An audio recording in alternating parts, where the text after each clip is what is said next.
Do we get a tax break for living solo abroad?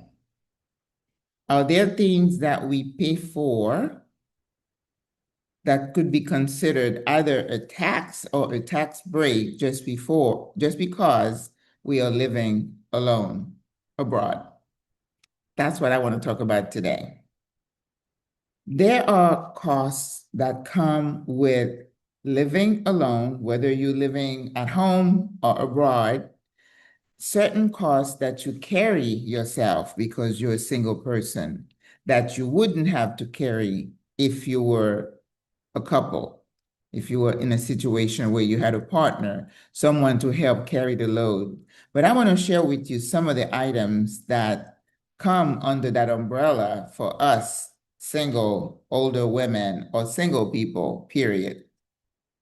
Well, before I get any further, if you don't know who I am Maggie Lazar. I am a retired nurse practitioner, and I have been happily retired in the country of Panama since January 2023. I just celebrated my third anniversary. I am also the creator of SWRA, Single Women Retiring Abroad, a broad of sassy older ladies who have made a conscious decision to retire abroad here in Panama, create sisterhood, create community while we reinvent ourselves. Yes, we are doing that. But the ultimate goal of SWRA, Single Women Retiring Abroad, is to create a newer model of aging abroad that is sustainable and affordable. So if any of this sounds of interest to you, I invite you to like the video, share it with your friends and family, and subscribe to the channel. Also, there is a little bell. If you could click on that, it will let you know whenever I post a new video or when I go live, which is pretty frequent these days, but generally on Sunday morning at 10 o'clock Eastern and on Saturday afternoon at 4 p.m. Eastern. We talk all things Panama, moving abroad, living in Panama on Saturdays, and on Sundays, we cook something yummy and healthy, and it's a fun time, cooking and chatting with Maggie. So sometimes I do impromptu lives as well. All right, what is this solo tax that we are talking about? Spoiler alert, it is not a government tax. It is not a government tax break. It is what single people pay for life's necessities compared to couples. Now, who came up with that term? I probably should have researched that. The solo tax means the things that you end up carrying alone. It's not a tax. It's the burden, it's the cost, it's the price. Okay? Keep that in mind. So if we were to look at the things that we pay for as single women living abroad, one of them would be the safety tax.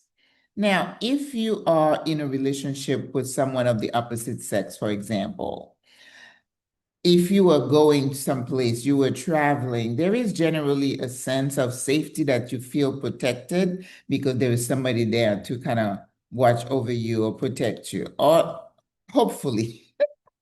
I know it's not always, but we're not going to get in that rabbit hole. No, no, no. But generally, you feel safer. But because you are a single older woman in a strange country where safety could be an issue, you end up paying more for transportation, right? If you don't have a car, I don't have a car. I know sisters here who Uber everywhere. I am not like that. I am a bus rider and a metro rider. But if I'm going somewhere and the event ends like late in the evening, I do not want to take the metro because there are 2 blocks from my building, my home, to the metro station, maybe 3. And late at night, it's an area I'm like, I don't want to chance it. I don't want to put myself in a situation where I might not be safe. So I would usually Uber. right? And Uber these days, the cost is going up a little bit depending on the time of day, or if it's a holiday, or if there's a lot of traffic. But anyway, we budget for it. So we're saying that this safety tax is the thing, and it's going to also translate into housing, because safety is something that we keep in mind as single older women when we are looking at a building or an area where to live. Because for us, this is the biggest expense and the most important decision. And that's why I always tell the ladies, when you come, make sure you can stay in an Airbnb, give yourself time, and try to extend it if you can, because it's taking people longer to find an apartment. All right, but I digress. The safety tax. We talked about transportation. Now let's go into the home situation. As I said, it might take you a little while to find your home, the place that talks to you, where you think you would feel the best, the safest, that safety tax. Remember, solo tax, safety tax? As a single woman, this is your largest expense. But because you're safety minded and you have that solo tax on your back, you are going to look for an apartment that is in a safe area. And that's what I tell you to do. You want an apartment probably with 24-hour security. You probably want an apartment that is in a place that is accessible where you can walk. That was important to me. I don't have a car. I don't drive. You want to be in an area that is accessible. So all these amenities that you want are going to cost you, and you're going to bear the cost alone. Nobody's going to help you. You're not going to split that 50-50 with anybody else. The other thing that you consider when you are renting over here is a building that that should have a generator for when there is power outage. My building has that. My building even has a backup water tank, because every so often we get a notice that they're going to shut the water for these hours so they can do this repair, that repair. Yes. So all those put together, chances are you're paying more for an apartment than if you were a couple. You would say, oh, that's not a big issue. I got you. I'm here. So we call that a solo tax, a premium tax that we pay for being single and living alone and being safety conscious. That's okay. I'd gladly pay it. And that's why I am where I am. And every time I consider going somewhere else, and then I see the prices, the rental prices going up, and I'm like, I'm not going to get these amenities. I'm looking at the ocean. I'm not going to get that for the price that I'm paying now. So I'm staying put for now. Thank you, Lord. The other ones that we identify as being a solo tax is the medical support tax. When you live alone, you are it. I mean, if you had a dog, he might come and put his head on your belly. Don't have a dog. But when you're sick and you're by yourself, there's no one to bring you a cup of water, rub your belly, rub your back, ask you how you're feeling. You're alone. That medical support tax, you don't have it. You don't have it because you're by yourself. All right. So there's no one there to help you, to support you, give you some moral support. We don't have that. Okay. The other one we talk about is the grocery and household tax. Well, if you stay till the end, I will share with you my expenses from here compared to the US. So you want to stay for that, okay? And if you're enjoying this conversation, please like the video, share it, and subscribe. Subscribe. I'll wait. I was going to take some water, but I'll wait. The grocery and household tax. Now, granted, if you had two people you were shopping for, let's say I'm whole food plant-based, he's not, he wants meat, yeah, you'll end up paying a bit more. But now the fact that I am whole food plant-based, I am health conscious, I'm looking for homegrown, I'm looking for organic, It's not cheaper. It's more expensive to eat well. And that's why when I was in the States, I used to say it's easy for us to say that a family of 6 people should be concerned with eating healthy when they're just trying to survive and keep the bellies full. So when you're poor, you're not really concerned about eating well. You're trying to not be hungry. That's it. But here, as a single older person, you are carrying that load alone. And you're going to get fresh fruit and vegetables, and those are usually very affordable. But if you want anything else, you're going in there to get, butter, stuff like that. So you end up paying a little bit. I mean, it's not gonna break the bank, don't get me wrong. And I know those of you who are here would say, what are she talking about? I don't pay any more for that, but it depends on your taste. Your cost is directly proportional to what you want to eat. So if you're someone looking for filet mignon and some cuts of beef, that the beef here tends to be a bit tough. So you go into buy imported beef, you're gonna pay a premium. Okay, so that's another solo tax for those of us living alone, based on our taste and our lifestyle and our eating style. All right. There's another one they identify as being the travel tax. So travel tax, if you are traveling with a mate, you're all paying your way. You can share a room, but I think they're talking about it in the instance of, let's say you are a single woman and you come on one of those tours, right? And I'm hearing they're like $3,000. That is not cheap for a solo person, right? And one of the main reasons that people go on those tours is that they want a lot of information in a shorter period of time. They feel that it is going to cut down on the time that it would take them to do the research. And that could be true. That could be true. It depends on the person that you are. The person that I am, I prefer to find things out on my own and ask of people what I couldn't find. So it worked out for me. But if you are a single person and you want to find out that solo tax, that $3,000, and some people extend their stay so they can see more of the place, because you by yourself, you have to find out for yourself. There is no one else is going to tell you, because you guys, you are my audience, the single older woman, especially if you're older, you're not very internet savvy. Some of us are not. And the thought of doing research on your own is very frightening. So yes, you gladly pay to come on those tours. And I have to tell you, these people doing the tours are making a killing. Because these days, with the amount of drama and panic and concern and stress that is going on, they are at the right place, in the right place at the right time. Yes, and no shade. I'm happy for them. They're delivering good service, and bravo, bravo. All right. Now, let me tell you, let's see, what else could we think about as a tax, because we are here alone?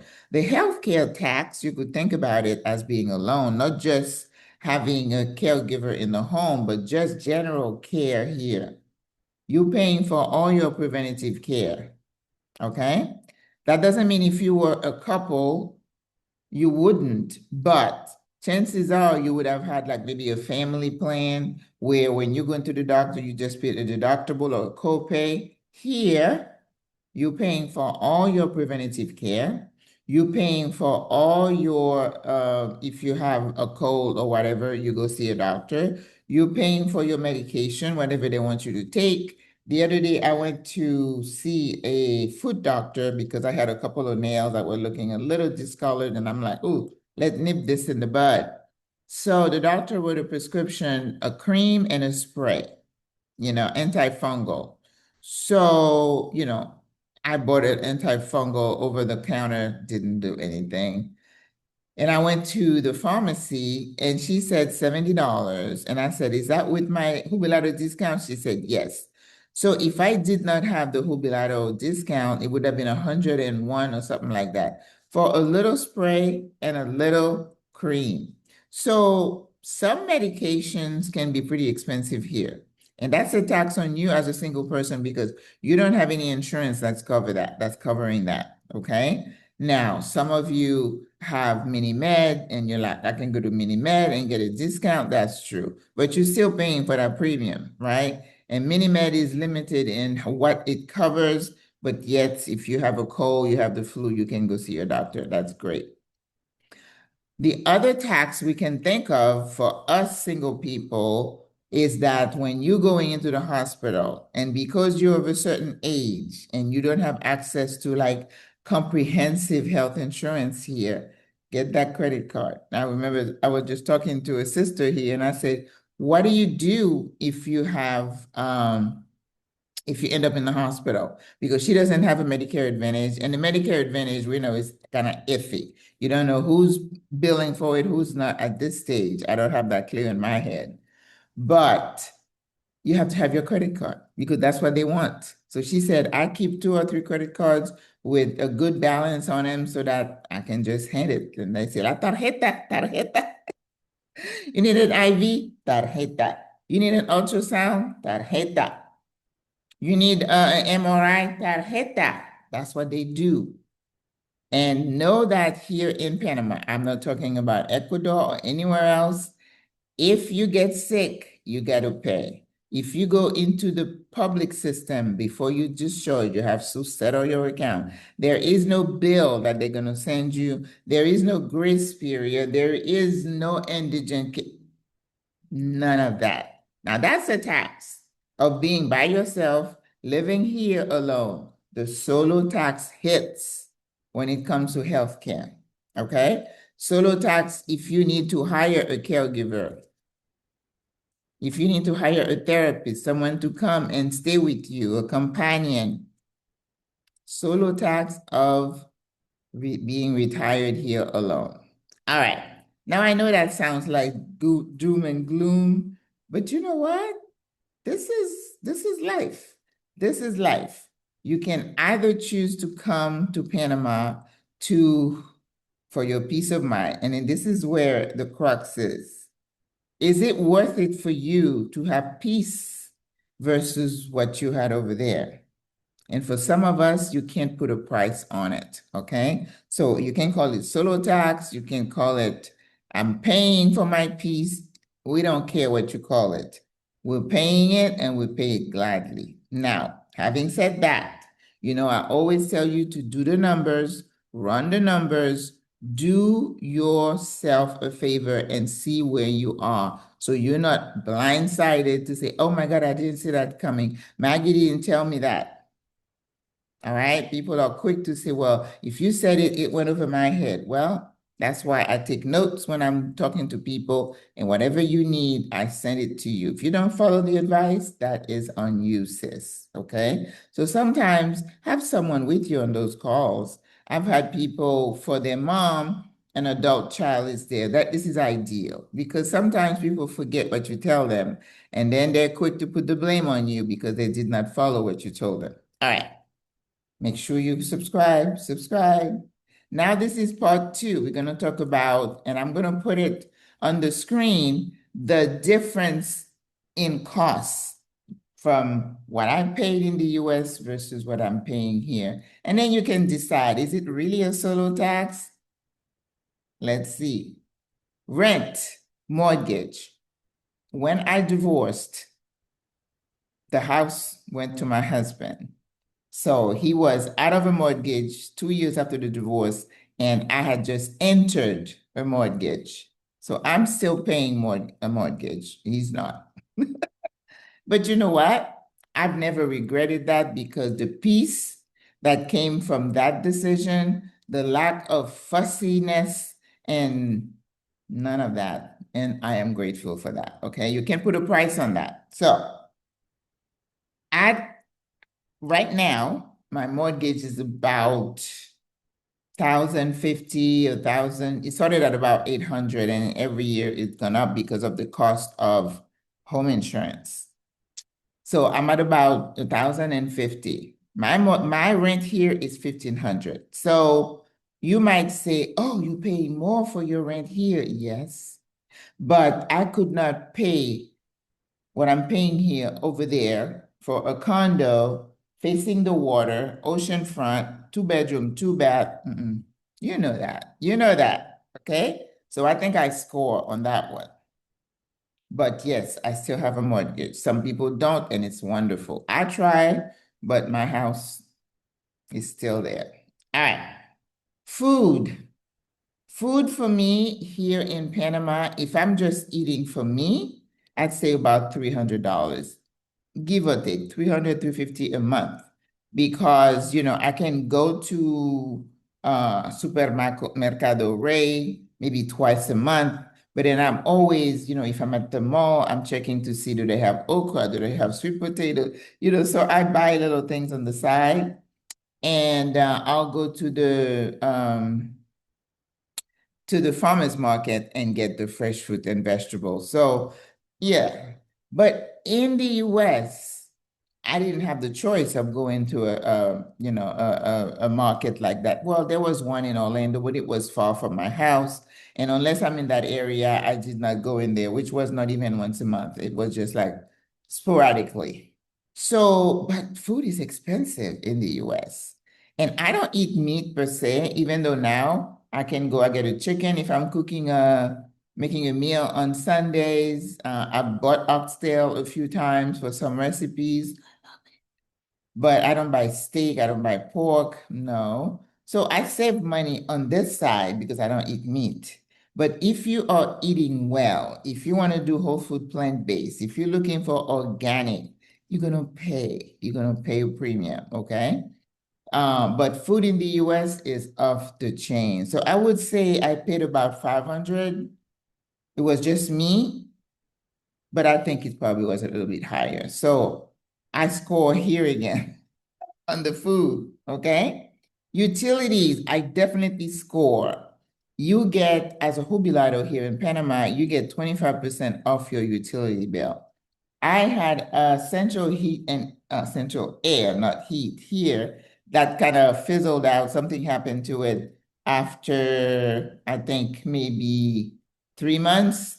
And because I'm not cold-natured, I need a lot of AC. And plus, my bill was like 150 a month because of that AC. It's not very efficient. So I was like, you could leave it. You don't have to fix it because we have the units in the bedroom. So if I am here and I turn the unit on in my bedroom, it cools off the living area and I'm okay.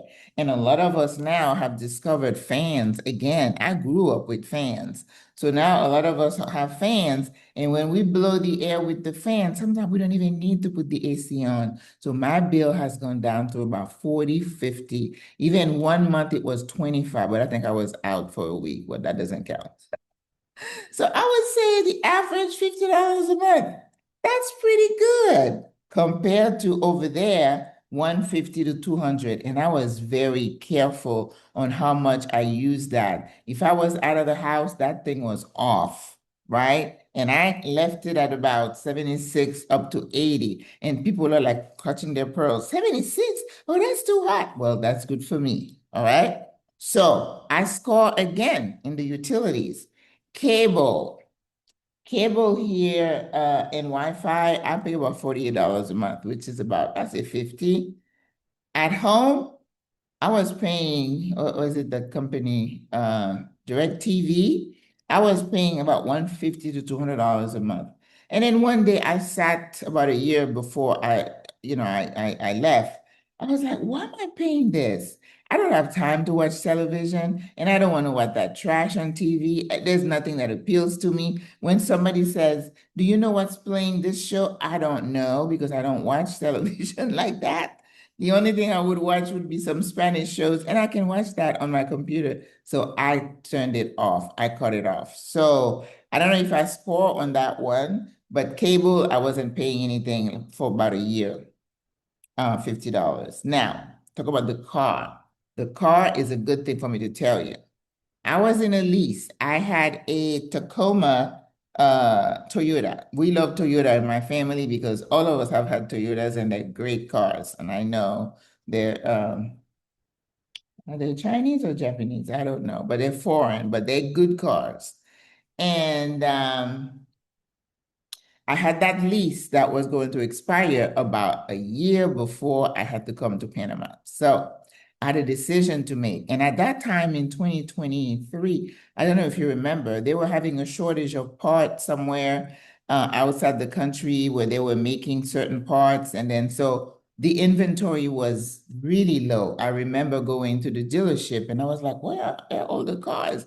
They were all sold. So I kept getting these messages. Do you want to turn in your car earlier? We're not going to penalize you. Bring it in. Because they have people who, especially where I was, and the truck was very attractive. In fact, my brother used to say, well, Maggie, you look like a redneck woman. All you need is that baby on your hip and a beer in your.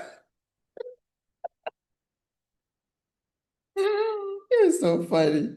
But I bought the truck because I was like, as a single, solo tax person, I was like, if I need to carry some furniture or something, that was my mindset to get the truck. Can you believe that I didn't use that truck once for any of these things? I could have gotten a little Toyota or something, but no. So I decided, okay, I can return the car, but what am I gonna do? Because I don't know about you, but where I was, you need a car. Uber was super, super expensive. Last time I went there, I was paying $85 from the airport to get to my house. 2 or 3 miles were like $20, and I'm like, I can't do this. So I was like, what am I gonna do? So I started doing some research, and I tell you what I found. I found a program called a subscription program, which is not a lease. There were a couple of companies doing it, and Volvo was doing it. And when I looked, the others had fallen off, and it was just Volvo doing it. You can get a brand new Volvo, and I had a CX or whatever. I love that SUV. I had finished with my BMW before, then I went to Toyota, and then I went to the Volvo. And Volvo, has a good track record. So the way they did it is like, I think you pay, is it $1,000 to get started? And then you can sign, it's not a lease, it's a subscription. You had to keep the car for a minimum of 90 days, 3 months. And if you turned it in, I think it was like a 2-year contract, but you could turn it in early. It was stipulated after 90 days, and you pay like a flat $399 to turn it in early. And I was like, that sounds interesting. And they include insurance and all the checks, the routine maintenance. And I'm like, oh, so they did you check your credit score, blah, blah, blah. And then they'll say, oh, your car will be delivered and blah, blah, blah. And they delivered the car to a local dealership. I went in, showed my contract, they give me the keys. I went home, parked the car, and then took the truck back to Toyota. I had never heard of a subscription program before, but that worked for me. So I kept that car for about a year and it worked beautifully. I would just go to the dealership, get the oil change, and I wanted to be sure I didn't have any scratches because they're going to do that inspection or whatever. And when I was ready to come to Panama, my bags were packed.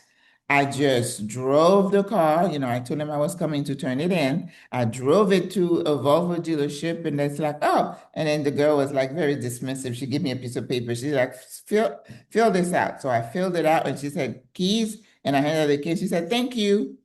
You can go now. I'm like, that's it? No inspection? She said, no, we're good. That was it. And then I took an Uber back home, and the next day I took another Uber to the airport, and that was it. I score because here I do not have a car. So no taxes, no solo tax.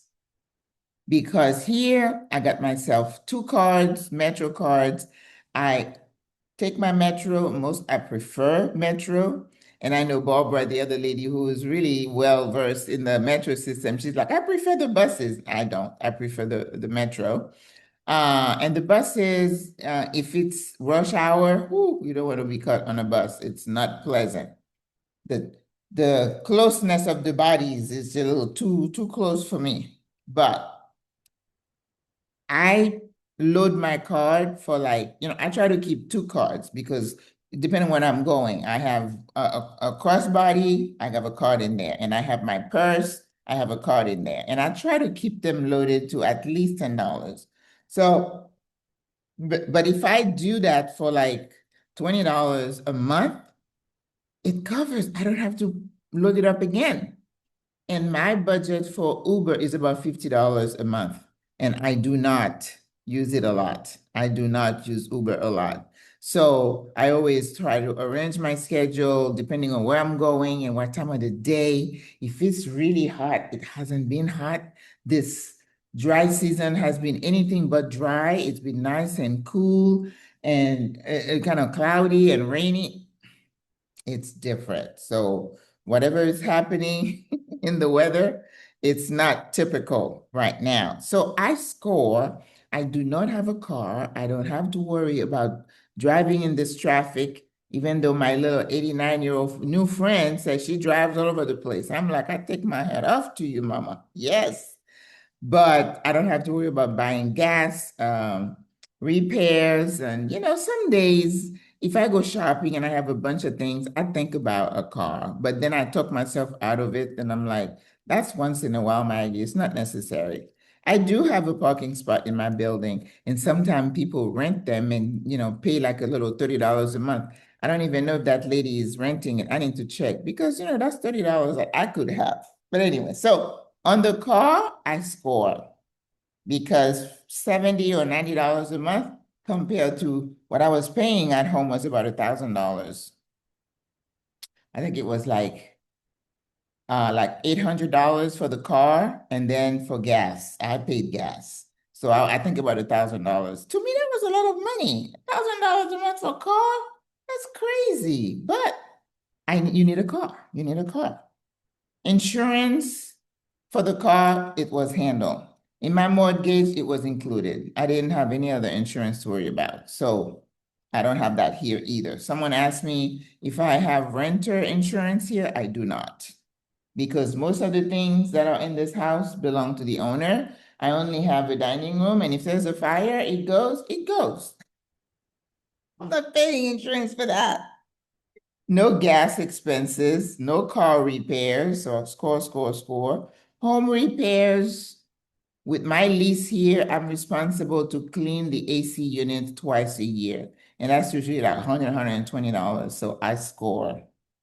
Socialization, I'm the same here as I was over there. In fact, here, I think I spend more time going to coffee, meeting people. Sometimes they pay for it, sometimes they don't.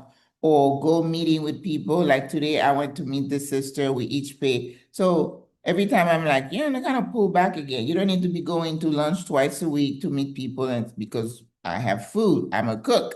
So I score, but I did not spend money over there either. I don't think I scored. I think we're kind of equal there on the social.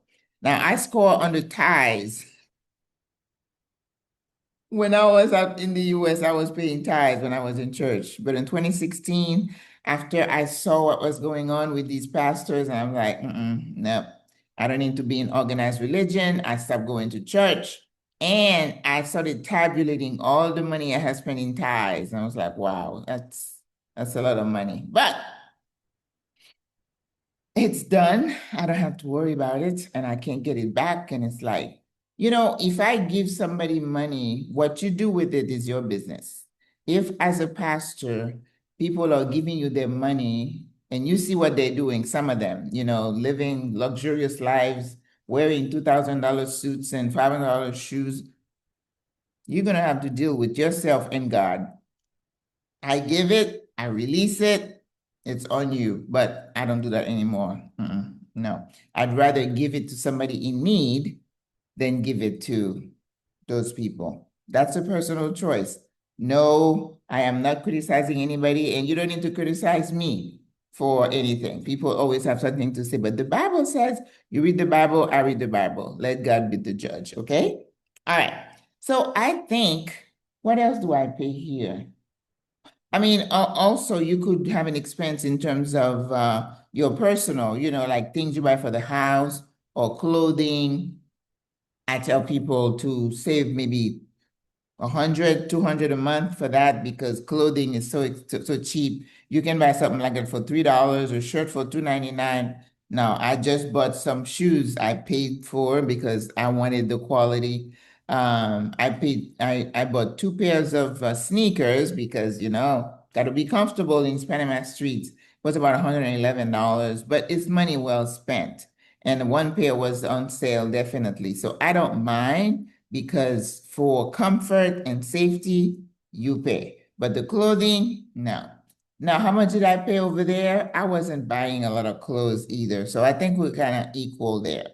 All right. So if we want to talk about the solo tax of moving abroad, I think the safety tax, having to use Uber a lot and because you don't drive is one thing. And then also the home um, housing definitely could be a plus on this side versus at home, but depending on your mortgage, some people have a really high mortgage, and if you don't have a mortgage, definitely you scored over there, and you definitely have a tax, a solo tax here, because you are paying for safety and a safe building and all that over here. Okay. The medical support tax also because you don't have someone to say how you're feeling. Yeah. But at the same time, I also encourage your sisters to put some money on the side, maybe $200 a month in your budget for you to pay for those out-of-pocket expenses. If you get sick, you have a cold, you have the flu, or your preventative care, your mammogram, and all these, your teeth being cleaned. Put some money aside. That is a solo tax because if you were over there, chances are you could be covered under some kind of insurance plan and you don't have that over here. So that one is definitely one. Okay. And the travel tax, the tours, because you're single and you want all the information, then you come on a tour, so you get exposure to all the services here. That is a plus, but it definitely a solo tax. So being solo, in conclusion, is that there are some things that you are going to pay for by virtue of you being alone. But this is a decision that we make consciously. And on the other side of the coin, the peace that comes with being over here versus over there definitely makes up for any solo taxes we pay over here for housing and maybe for food and maybe for healthcare. And we don't mind paying it because we knew what we were doing when we decided to emigrate, to become an immigrant. I know some of you like that word, right? Okay. So I hope you enjoy this. It's just always fun to make you think about, oh, I didn't think about it that way. I think it kind of trains you to be open-minded and to see something from a different point of view and not having blinders on and being so focused, seeing something one way. That is something we all can enjoy, can learn to do, is to look at a problem, but look at it from different angles, right? It's more fun. Then you see more options, and it also makes you appreciate what you do have. That yes, you can live a safe life, a life that is fulfilling because you are able to afford some of these things. And if you're not, make sure you choose a place where your dollar is going to stretch a little longer and bring you that peace that we all crave. All right. So I will see you in the next video. I was trying to get some other content, but it's carnival here this week, and it's gonna be cray for the next few days. And when stuff like that happen, people here just lose their mind, okay? So banks are closed and people are not thinking about work. It's like party, la feria, la fiesta. So happy carnival wherever you are, and it's gonna be Lent and it's gonna be Easter. Life moves on. All right, sis? So I will talk to you in the next video. God loves you. You know I love you. Au revoir. À la prochaine. Bye.